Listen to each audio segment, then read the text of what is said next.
And just what did it take from you and the team to close the way that you did tonight for a team that you guys have not always been super sharp in clutch time situations? I got 2 words for you. Jaden McDaniels. It's just that simple. Once again, he's been incredible for us all year. How did you kind of manage the emotions of the environment? I mean, it was super intense game, fans going. I'm not gonna lie, man. This was the best that defense. It was so loud in there today. Like when Drew got his first basket, it was so loud in there. Like I couldn't hear the play. I couldn't hear what play we was in. I couldn't hear Rudy saying screen left sack. I couldn't hear nothing. Like it was so loud in there. That was probably the most fun I've had in Target Center for sure. And it seemed like tonight you really spent those last 5 minutes really found the balance of hitting that 1-3 and then just finding the lanes and being patient with it. Like, what were you seeing, especially down the stretch with their defense, and how were you able to kind of generate good looks every time down? Just trying to play a little faster. I think in the first half I was getting to where I wanted to go, but I wasn't playing fast enough. So like when they switch and then say Julius set a screen and they switch and he roll his man down, I was waiting till his man turned around instead of driving right behind him. And I think in the fourth quarter I started to do that more, and it was effective. Julius, you've always talked about liking to push the pace, and that's been so critical in this series. Have you tried to take that up to a different level, even of every time there's an opportunity, getting out and trying to get a good look that way? Yeah, we know when they miss or make, it's an advantage for us to be able to push the pace, get downhill, create a play for yourself or your teammates. So any chance that I can do that, if I can get the rebound or early transition, get a hit ahead, I try to break the paint and from there see what happens.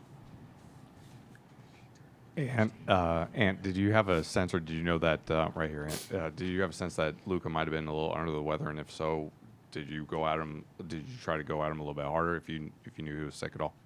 No, I didn't know. I mean, I don't sit and watch the latest updates or nothing like that, so I don't know anything about none of the players, but whoever on the court.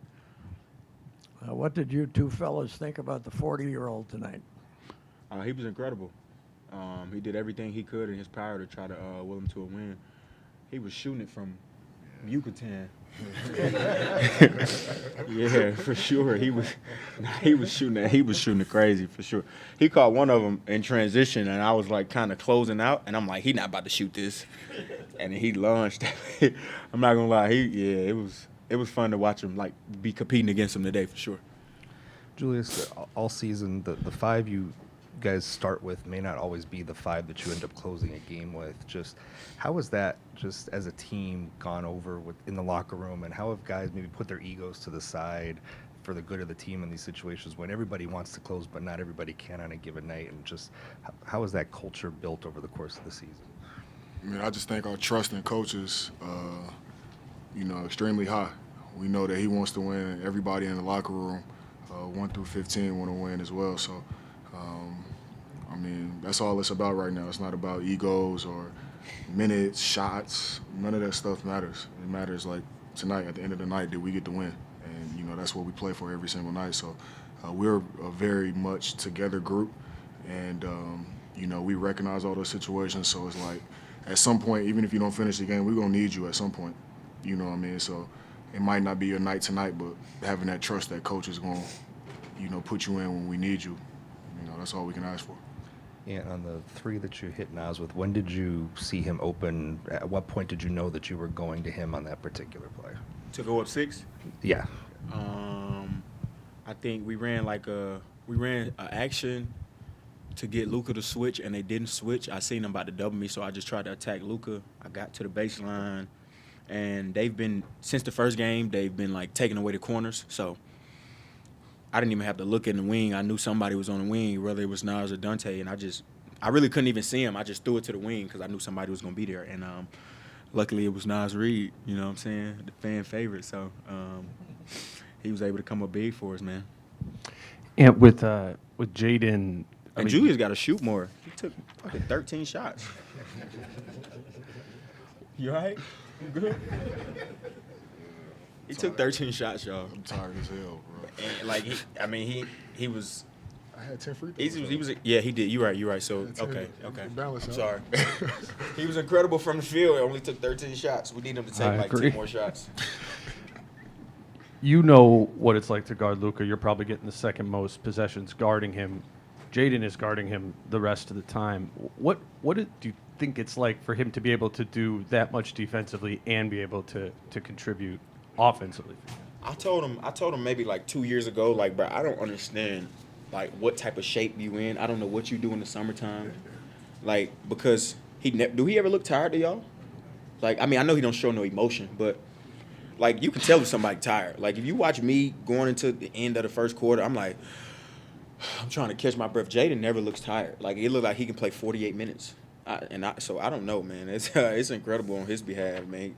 What he played tonight, 38. He could have played 48 minutes for sure. I think Finchie does a great job of trying to match his minutes with Luka, to keep him on him because he's pretty much like the only person we got that can kind of make it tough on him because Luka makes the craziest shots. Julius, over the course of the season, what's kind of, when you look back at it, figuring out how you two, play off of each other offensively? I mean, back at the beginning, there was kind of like your turn, my turn, and now it just seems like it's flowing more natural. Yeah, I mean, I try to make the game as easy as possible as I can for him because he draws so much attention when he has the ball in his hands. And, I mean, you've seen how teams are playing him all year. It's boxes and elbows, so it's like we talked about earlier, like pushing the pace. Like if I could find him some easy ones in transition or some DHOs where the defense is off balance and he can get downhill or play in space, I try to make, a conscious effort to get him those looks.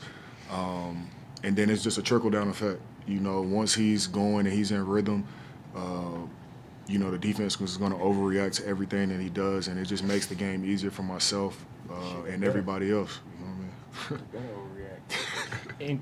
And how would you describe the attention to detail and urgency you guys had defensively in those last 5 minutes? There was one where you closed out on LeBron, you were like in his hip pocket, Yeah. just like those. Everybody seemed like they were doing that on that end. Yeah. I think, like you said, the last 4 minutes, the attention to detail was pretty good. I think it could be better. Just on being able to read the game a little bit more. We had a couple drives, one on Jaden and one on Julius. Luka drove them, and they played pretty good defense, and we didn't have to bring a low man or a help defender. We could have just made him make a tough shot, but we brought the low man, and it put us into rotation.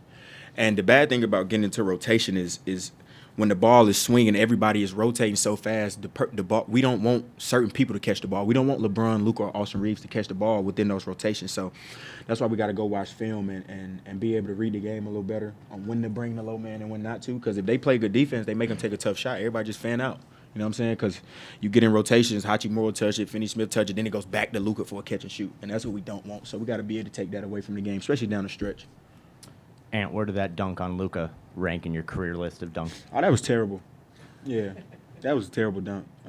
I wish I can get it back. I would crunk it back a little more.